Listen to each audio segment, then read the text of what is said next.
పూజ్య గురువులు, కన్యాస్త్రీలు, ప్రియ సహోదరి సహోదరులారా, ఈరోజు యేసు ప్రభు యొక్క బాప్తిస్మ పండుగను కొనియాడుతూ ఉన్నాం. ఈనాటితో ఈ క్రిస్మస్ కాలం ముగుస్తుంది. చాలా మంచి రోజు. పవిత్ర ఆత్మచేత ప్రభు అభిషేకింపబడిన రోజు. పావుల రూపంలో పవిత్ర ఆత్మ స్వర్గం నుంచి దిగివచ్చి యేసు ప్రభువుని అభిషేకించి ఆయన ఒక ప్రవక్తగా, ఒక గురువుగా, ఒక రాజుగా అభిషేకించి తన పరిచర్యను ప్రారంభించడానికి బలపరిచింది ఆత్మ. ఈరోజు అదే ఆత్మ ఈ దేవాలయంలోనికి దిగి రాబోతుంది. అదే ఆత్మ వచ్చి మనలోని కొంతమంది బిడ్డలను ఆత్మ అభిషేకించబోతుంది. పత్రమైన అభ్యంజనం అనే దేవద్రవ్య అనుమానం ద్వారా సంసిద్ధపడతాం. అందరం ఆత్మను మనందరం స్వీకరించాలని, ఆత్మ చేత అభిషేకింపబడాలని, ఆత్మ ఇచ్చే బలంతో ఈ జీవిత యాత్రలో ఎటువంటి నిరాశకు, నిస్పృహకు లోను కాకుండా జీవిత యాత్రలో సంతోషంగా, సమాధానంగా ముందుకు సాగటానికి మనందరినీ అభిషేకించమని, ఆత్మతో బలపరచమని ప్రత్యేకంగా దేవుని పూజలో ప్రార్థన చేసుకుందాం. ముఖ్యంగా ఈరోజు మొట్టమొదటిసారిగా దివ్య ప్రసాదాన్ని లోతుకుపోయే బిడ్డల కోసం, ఆత్మ చేత అభిషేకింపబడిన బిడ్డల కోసం ప్రత్యేకంగా ప్రార్థన చేద్దాం. మేము, మీ కుటుంబాలను, ఈ సంఘాన్ని దేవుడు సమృద్ధిగా ఆశీర్వదించాలని కూడా ప్రార్థన చేస్తూ ఈ పూజను ప్రారంభించుకుందాం. సహోదరి సహోదరులారా, ఈ పూజను యోగ్య రీతిని నెరవేర్చుటకు ముందుగా మన పాపములను ఒప్పుకొని దేవుని యొక్క క్షమాపణకై వేడుకుందాం.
సర్వశక్తి గల సర్వేశ్వరుడు మనకు దయ చూపి మన పాపములను మన్నించి మనలను నిత్య జీవమునకు చేర్చుదురుగాక.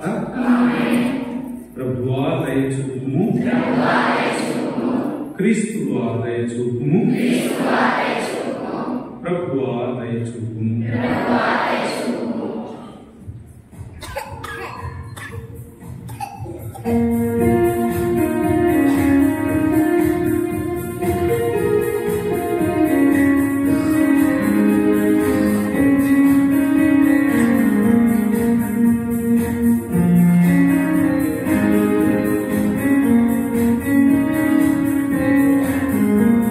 Oh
ప్రార్థించుదము.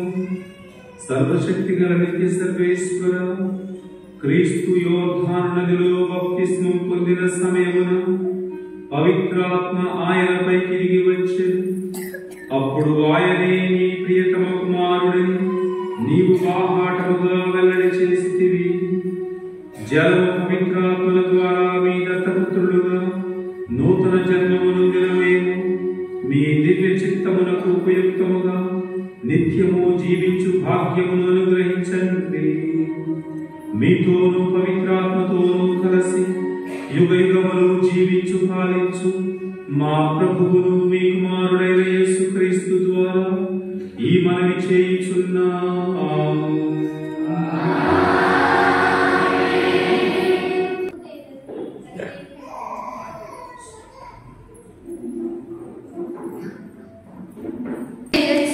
ప్రత్యక్షమగును. మొదటి పట్టణము యెషయా గ్రంథము 40వ అధ్యాయము వచనములు 1 నుండి 5 వరకు మరియు 9 నుండి 11 వరకు. మొదటి పట్టణము యెషయా గ్రంథము 40వ అధ్యాయము వచనములు 1 నుండి 5 వరకు మరియు 9 నుండి 10 వరకు. ప్రజలందరూ దర్శింపుడు మీ దేవుడు పలుకుచున్నాడు. యెరూషలేము పౌరులకు ధైర్యము చెప్పుడు. ఆ ప్రజలతో వారి బానిసత్వము ముగిసినదనియు వారి తప్పిదములు మన్నింపబడిననియు వారు తమ పాపములకు రెండింతలుగా శిక్షను అనుభవించరనియు తెలియజెప్పుడు. ఒక శబ్దం ఇట్లు పలికెను, ఎడారిలో ప్రభువునకు మార్గము సిద్ధము చేయుడు. అరణ్య భూమిలో మన దేవునికి రాజపదము తయారు చేయుడు. ప్రతి లోకమును కూర్చి ఎత్తు చేయుడు. ప్రతి పర్వతములను కొండలను నేలమట్టము చేయుడు. మిట్టములను సమాప్తములు కావలేవు. కరుణకు తావులు నడుము కావలేవు. అప్పుడు ప్రభు తేజస్సు ప్రత్యక్షమగును. ప్రజలందరూ ఆ తేజస్సుని దర్శింపరు. ప్రభువు పలికిన పలికిది. సీమోను, నీవు ఉన్నత పర్వతమునెక్కి శుభవార్తను వినిపింపుము. యెరూషలేమును గొంతెత్తి అరుము. శుభవార్తను వినిపింపుము. భయపడగా మెలగెత్తి అరుము. యూదా నగరములతో, ఇదిగో మీ దేవుడు విజయము చేస్తున్నాడని చెప్పుము. ఇదిగో ప్రభువైన యావే బల సంపూర్ణుడై శక్తితో పరిపాలనను చేయుటకు వచ్చుచున్నాడు. ఆయన తాను వసగు బహుమానములను తనతో కొని వచ్చుచున్నాడు. అతడు చెల్లించు పరిహారమును అతడి ముందుట నడుచుచున్నది. అతడు కాపరి వలె తన ముందును వెలుపుము. గొర్రె పిల్లలను చేతిలోకి తీసుకొని రొమ్మ మీద పెట్టుకొని మోసుకొని పోయెను. వాని తల్లులను మెల్లగా అదిలించెను. ఇది ప్రభువాకు.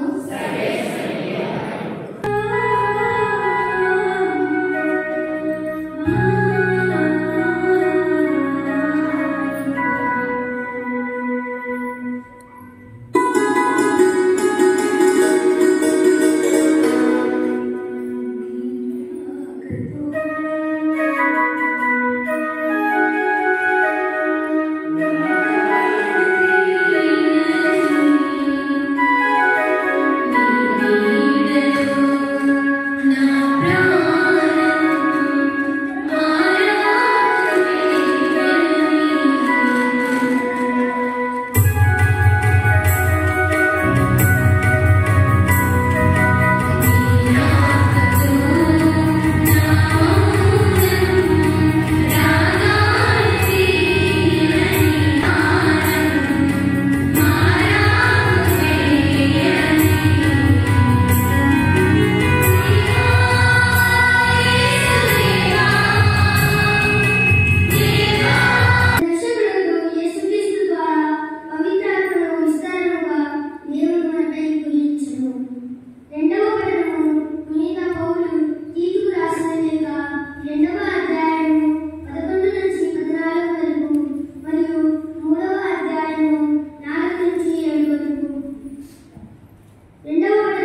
ప్రభువు మీతో ఉండునుగాక.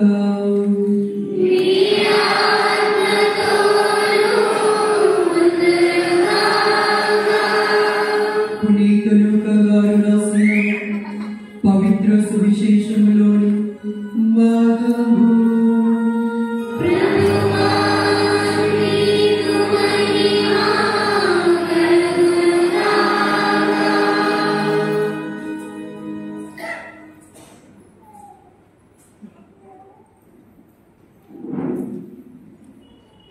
లూకా శుభవార్త 3వ అధ్యాయం 15-16 వచనములు మరియు 21 మరియు 22 వచనములు.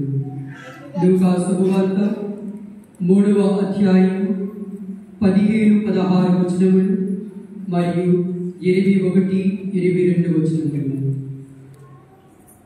ఆ దినములలో యోహానును బాప్తిస్మం ఇచ్చుటకు చూచిన ప్రజలు ఈ యోహానే క్రీస్తేమో అని తమలో తాము ఆలోచించుచుండగా యోహాను వారితో ఇట్లనెను, నేను నీటితో మీకు బాప్తిస్మము ఇచ్చుచున్నాను, కానీ నాకంటే అధికుడు ఒకడు రానున్నాడు.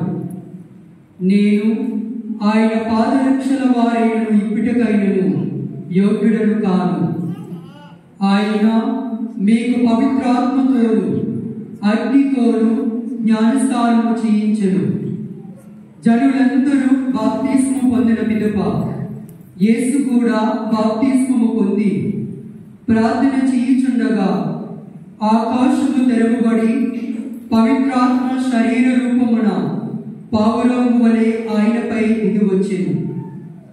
ఆ సమయమున నీవు నా ప్రియమైన కుమారుడవు, నీవు నా ప్రియమైన కుమారుడవు, నిన్ను గూర్చి నేను ఆనందించుచున్నాను అని దివ్యవాణి వినిపించెను. ఇది క్రీస్తుని సువిశేషము.